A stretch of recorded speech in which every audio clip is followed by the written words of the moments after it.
भारत माता की जय, भारत माता की जय, भारत माता की जय, జై శ్రీ जय श्री राम, जय श्री राम, जय श्री राम।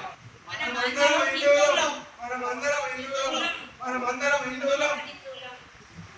మనుషుల్ని అనుసరించాల్సిన బాధ్యత మరియు లోకంలో తన ధర్మాన్ని కాపాడు శక్తిని పూజిస్తూ విజయం కాదు. ధర్మాన్ని రక్షించి శ్రీకృష్ణుడు అన్నాడు, ధర్మాన్ని రక్షించే వారే ధర్మం రక్షిస్తుంది శ్రీరాముడు అన్నాడు. అందుకే మనల్ని రక్షించుకోవడం మన కర్తవ్యం. పాశ్చాత్య సంస్కృతి నుండి హిందూ ధర్మాన్ని నిలబెట్టగల పార్టీకి ఓటు వేయండి. తమిళనాడులోని కాంచీపురంలో ఉచిత బస్సు కోసం హిందూ ధర్మ సత్రాన్ని సంప్రదించండి. చెప్పండి. జై శ్రీమన్నారాయణ. మనమందరం హిందువులు. మన ధర్మాన్ని కాపాడడం కోసం మనమందరం అనునిత్యం మన సాంప్రదాయాన్ని, మన పద్ధతులను, మన సనాతన ధర్మాన్ని మనము అనునిత్యం కాపాడుకుంటూ వస్తూ ఉంటేనే మన ధర్మం నిలబడుతుంది. మన పెద్దలు చెప్పిన విధంగా మన పద్ధతులు ఏంటి, మన పెద్దవాళ్ళు చెప్పిన విధంగా మన పద్ధతులను, మన సాంప్రదాయాలను అనుక్షణము అనుసరించుతూనే ఉంటేనే మన తరాలకు రేపు మన పిల్లలకు మన పెద్దవాళ్ళ నుంచి వచ్చిన అన్నీ కూడా ఆశ్రమంలో పెట్టుకున్నప్పుడే అందరూ బాగుంటారు, మనం బాగుంటాం. కాబట్టి ఇక్కడ నుంచైనా కూడా హిందువులు మేలుకోవాలి. సో మనం ఒకప్పుడు పెద్దవాళ్ళు ఏ విధంగా మనమైతే ఊళ్ళలో కలిసిమెలిసి జీవించారు, మనం కూడా అదే విధంగా కలిసిమెలిసి జీవించాలి. నువ్వెవరో నేనెవరో అన్న విధంగా ఎప్పుడు కూడా ఉండకూడదు. మనమందరం సమైక కుటుంబము, ఏక కుటుంబము. భగవంతుడు ఏం చెప్పాడో అందరూ ఒకటే. భగవంతుడు సృష్టించడంలో అందరము సమానమే. ఆయన పిల్లలు మనం అందరం. భగవంతుడు ఒక్కడే, అందరం మనం ఆయన పిల్లలు. కాబట్టి ఆయన ముందు మనము మన ధర్మాన్ని, ఆయన చెప్పిన ఆచరణ విధానాన్ని మనం అనుసరిస్తూ మన ముస్లింలు ఎట్లయితే తన వాళ్ళ పవిత్ర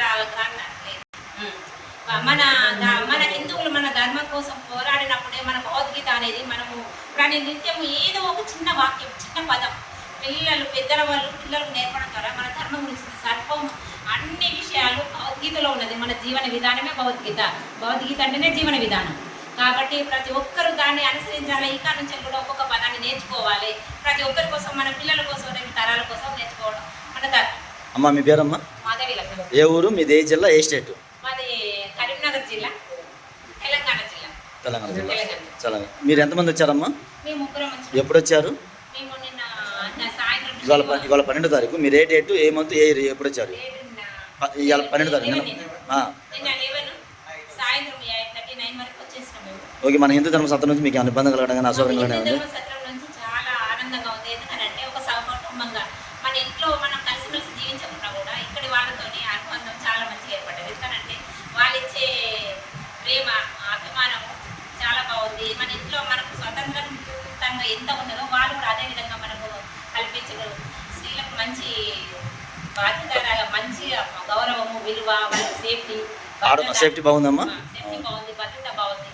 మగవాళ్ళ కూడా అన్ని దీనిలో కూడా సౌకర్యం ఉంది. ఫుడ్ విషయంలో కూడా వాళ్ళు మన ఇంట్లో ఉన్న వాళ్ళు సౌకర్యంగా కనిపించేది. ఫిట్నెస్ కూడా చాలా బాగుంది. భారత్ మాతాకి జై. भारत माता की जय, भारत माता की जय, भारत माता की जय।